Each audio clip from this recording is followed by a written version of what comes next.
السلام علیکم ورحمۃ اللہ وبرکاتہ۔ عزیزان ملت اسلامی، آپ تمام امتی کو وہ فیصل کی طرف سے سلام مرد ہے۔ گھر میں بڑی پردہ نشین عزت دار ماں اور بہنوں کو وہ فیصل کی طرف سے سلام مرد ہے۔ بہرحال بہرکیف اللہ سے امید ہے آپ لوگ خیریت سے ہوں گے، اللہ کی حفاظت میں ہوں گے۔ ان ملونوں کی ملامت سے، ان فرقہ پرستوں کی فرقہ پرستی سے، ان درندوں کی درندگی سے محفوظ ہوں گے۔ اللہ آپ لوگوں کو اپنے حفظ امان میں رکھے، اللہ اپنی حفاظت میں رکھے، اللہ ہر آباد سے ہر شر سے محفوظ رکھے۔ بہرحال میرے عزیز دوستو، میرے بھائیوں، دیش کے حالات سے بھی آپ لوگ واقف ہیں اور دیش کے باہر کے حالات سے بھی آپ لوگ بچہ واقف ہے، کیونکہ یہ آپ کا بھائی ہر ممکن کوشش کر رہا ہے کہ آپ لوگ ساری دنیا کی خبروں کی جانکاری رکھ سکے، تاکہ جو ہماری گودی میڈیا کس طریقے سے نسل حرام میں آپ لوگ بخوبی جانتے ہیں، بخوبی واقف ہے، اس لیے ان کے بہکاؤ باتوں میں نہ آئے، بول کر ہر ممکن کوشش کرتا ہوں کہ آپ لوگوں کو سچی اور حقیقت سے بنی جانکاری رکھ سکے۔ بلکہ دیش کے باہر کے حالات سے تو آپ لوگ واقف ہے، خاص کر ایران اور اسرائیل کا جو چل رہا۔ اور آپ لوگوں کو یہ خوشخبری پھر دے دوں میں، آج پھر 6:30 بجے یعنی مغرب کی جب اذان ہوتی ہے نا ہمارے دیش میں، وہ ٹائم پہ اذان کے ٹائم پہ جو ہے 170 میزائل گرایا ہے اسرائیل پر، اور اتنے بھینکر طریقے سے پوری تباہی مچا کے رکھ دیا ہوا ہے۔ اور امریکہ کا وزیر خارجہ اور جے بائیڈن اس وقت سعودی عرب آئے تھے کہ کسی طریقے سے پہل کرے سعودیہ اور اس جنگ کو روکا جائے، لیکن یہ جنگ اب رکنے والی نہیں ہے۔ ایران بول چکا ہے جب تک صفایا اسرائیل کا نہیں ہوگا، جب تک خاتمہ اسرائیل کا نہیں ہوگا، یہ پیچھے ہٹنے والا نہیں ہے۔ اور اس کے ساتھ کیسے طاقتیں ہیں آپ لوگ بخوبی جانتے ہیں، رشیا ہے، کوریا ہے، ترکی ہے، یہ لوگ معلوم ہے آپ لوگوں کو۔ رشیا اور کوریا تو ایک نمبر کے وہ ہے، اور اس کا صفایا ہر حال میں چاہیے وہ لوگوں کو۔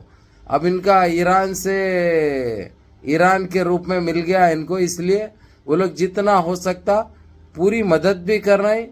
اور یہ بھی بتا دیے جب امریکہ یا اسرائیل ایران پر کوئی حملہ کرے گا تو اس کا جواب ہم دیں گے، یعنی یہاں تک یہ لوگ یہ کہہ چکے ہیں۔ اب لوگ یہ ڈر و خوف میں امریکہ کا جو بائیڈن، جبکہ اب 3-4 مہینے کا مہمان ہے، انہیں جانے والا ہے، اس کے باوجود یہ کوشش میں، کیونکہ ان کی نسل ہے بھائی اسرائیل، ان کے جھٹکے ہیں وہ معلوم، ان سے پیدا ہوئے سوئے وہ ان کی نسل ہے، اس لیے ہر ممکن کوشش کر رہے ہیں کہ کسی طریقے سے اسرائیل کو بچایا جائے، لیکن اب بچنے والا نہیں ہے، اس کا خاتمہ طے ہے انشاءاللہ، کیونکہ معصوم بچے جو شہید ہوئے، اور ضعیف جو نمازیں پڑھتے ہوئے شہید ہوئے، مساجد میں شہید ہوئے، جو اندھا دھند فائرنگ کی گئی، ان کی بددعائیں ایسی لگی ہے، اللہ کا قہر نازل ہو چکا ہے اسرائیل پہ، تو تباہی کے طرف تو جانا لگ بھگ طے ہے۔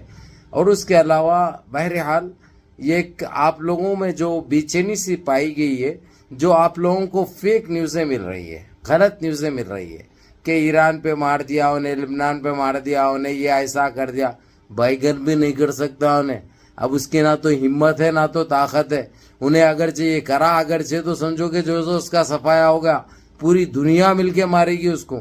سعودیہ بھی اب انہیں بول دیا، محمد بن سلمان بولا کہ میں ایران کو نہیں سمجھا سکتا، ایران کو نہیں بول سکتا، ایران ایک ایسے اس میں آ چکا ہے، اب اس کو کوئی بات کرنے سے کچھ نہیں ہوتا، اس لیے میں یہ چیز میں نہیں جاتا۔ یہ صاحب محمد بن سلمان نے آج کی میٹنگ میں یہ بات بول دی۔ اب ہو سکتا انہیں یہ ویڈیو آپ لوگ دیکھنے تک نکل بھی گیا ہوگا انہیں سعودیہ سے، کیونکہ اب اس کے پاس اب کوئی راستہ نہیں ہے، ترکی تو جا نہیں سکتا انہیں۔ اب یہ روکیں گے کون، سنیں گا کس کی، ایران؟ یہ کوئی ایسی طاقت ہی نہیں ہے جس کی سنے۔ جب اس کی نہیں سن رہا انہیں، اس کو لگڑ کے پھینک دیا تو کس کی بھی کیا اوقات ہے اس کے سامنے، کیونکہ وہ مرد مجاہد ہے، وہ شیر اسلام ہے، اللہ سبحانہ تعالیٰ اس سے کام لے رہے، اور وہ بڑی ایمانداری سے کام کر رہا ہے انشاءاللہ، اور فتح اس کی برابر ہوگی، کیونکہ جب اللہ کسی سے کام لیتے ہیں تو اللہ اس کو کامیاب بھی کرتے ہیں۔ بہرحال میرے عزیز دوستو، میرے بھائیوں، اس کی اپڈیٹ تو آپ لوگوں کو تفصیل سے انشاءاللہ کتنا نقصان ہوا، کتنے گئے، کتنے ٹپکے یہ خنزیر ہیں، وہ ساری تفصیل بتاؤں گا۔ لیکن ہمارے پاس ایگزٹ پول آ چکا ہے ہریانہ کا اور سری نگر کا، جموں کشمیر کا، تو میں آپ لوگوں کو یہ بتاؤں کہ وہاں پہ بی جے پی کا صفایا ہو چکا ہے. بی جے پی ہریانہ میں خواب دیکھ رہی تھی کہ تیسری مرتبہ ہم سرکار بنا لیں، اور وہاں پہ وہ ہریانہ میں بھی اور جموں کشمیر میں بھی ووٹنگ ڈالی جا چکی ہے، ختم ہو چکا ہے. جبکہ ہریانہ میں 5 اکتوبر کو لاسٹ تھا اس کا تھرڈ راؤنڈ، وہ بھی ختم ہو چکا ہے. اس کے بعد ایگزٹ پول نکل کے سامنے آئی ہے، اور تمام چینل ہیں، یہ ان کے گودی میڈیا کے بھی ہو، چاہے آج تک ہو، چاہے زی نیوز ہو، چاہے اے بی پی نیوز ہو، وہ لوگ بھی بی جے پی کا صفایا اور کانگریس کی بہت بڑی جیت بتا رہے ہیں. اور راہل گاندھی یہی نہیں رکے، کیونکہ اب آنے والے جو ہے سو یعنی کچھ ٹائم میں ہو سکتا ہے 2 مہینے 1.5 مہینے کے اندر مہاراشٹرا میں بھی ہوگا، مہاراشٹرا کے ساتھ جھارکھنڈ میں بھی ہو گئے الیکشنز. تو اسی لیے ابھی سے مہاراشٹرا کا رخ کر چکے ہیں راہل گاندھی، تاکہ ان کو جس طریقے سے کٹھورا دے رہے ہیں نا ہریانہ میں اور جموں کشمیر میں، ویسے ہی کٹھورا ان کو ملے گا اور ساری دیش میں ملے گا. یہ تو حقیقت ہے، یہ تو سچائی ہے. تو بہرحال میں آپ لوگوں کو یہی بتا دوں میرے عزیز دوستو، میرے بھائیو، اب ان کے ایگزٹ پول آنے کے بعد اب انہوں بوکھلاہٹ کا شکار ہو گئے ہیں. اب ان کو کوئی چیز سمجھ میں نہیں آ رہی، ان کو خود سمجھ میں نہیں آ رہا یہ کیا ہو رہا ہے، جبکہ ان کو خود پتا ہے. ابھی آپ لوگ یہ دیکھ لیے، آپ لوگ لوک سبھا الیکشن میں کیا ہوا، ان کی کیا حالت ہوئی، کیا درگت بنی. اگرچہ یہ 17 پارٹیاں ساتھ نہیں دیتے، ان کا انڈیا نہیں بنتی تو انڈیا سرکار بھی نہیں بنا سکتی تھی، آپ لوگوں کو اچھی طرح پتا ہے. اور ان کے رہے 239 جو ایم پی جو جیت کے آئے تھے، جس میں سے 28-29 تو جو ہے سو اپنا اصلی روپ دکھا چکے ہیں، چہرہ دکھا چکے ہیں. اس کے باوجود راہل گاندھی وہ انڈیا الائنس یعنی یہ لوگوں کی ایک میٹنگ کے اندر یہ طے پائے ہیں یہ لوگ کہ جلد بازی سرکار بنانے میں کرنے کا نہیں ہے ان کو، کیونکہ ان کا اصلی روپ دیش واسی دیکھنا بہت ضروری ہے. کیونکہ ایک ٹائم سے یہ لوگ بتاتے ہوئے آئے، بولتے ہوئے آئے، لیکن سمجھے نہیں تھے.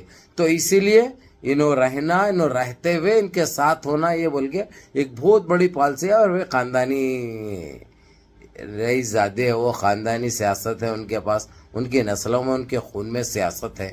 ان کے مقابلے میں یہ معلوم ہے، سمجھے ہوں گے آپ لوگ کیا بول رہا ہوں. تو کیسا ہوتا ہے، یعنی وہ لوگ جو جانتے ہیں اچھی طرح جانتے ہیں، جو سمجھتے ہیں اچھی طرح سمجھتے ہیں، اور جو فیصلے لیتے ہیں بہتر سے بہتر لیتے ہیں، تاکہ دیش واسیوں کا بھی فائدہ ہو اور دیش کا بھی فائدہ ہو.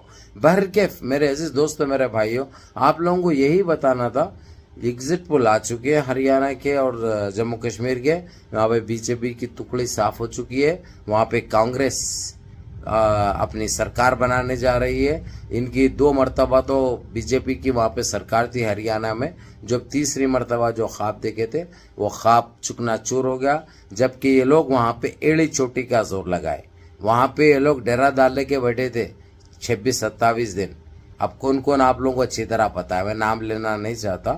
تو اس کے باوجود بھی وہاں پہ کچھ نہیں کر سکے یہ لوگ، الٹا جو ہے سو منہ کی کھانی پڑی اور ان کا صفایا ہوگا. بہرحال کہ منظم رہیے، متحد رہیے، اپنی صفوں میں اتحاد برقرار رکھیں، نمازوں کی پابندی کریے، ماں باپ کی خدمت کریے، بڑوں کے احکام پہ عمل کریے، اور اپنے اس بھائی کو بھی دعا میں یاد رکھیں. السلام علیکم ورحمۃ اللہ وبرکاتہ.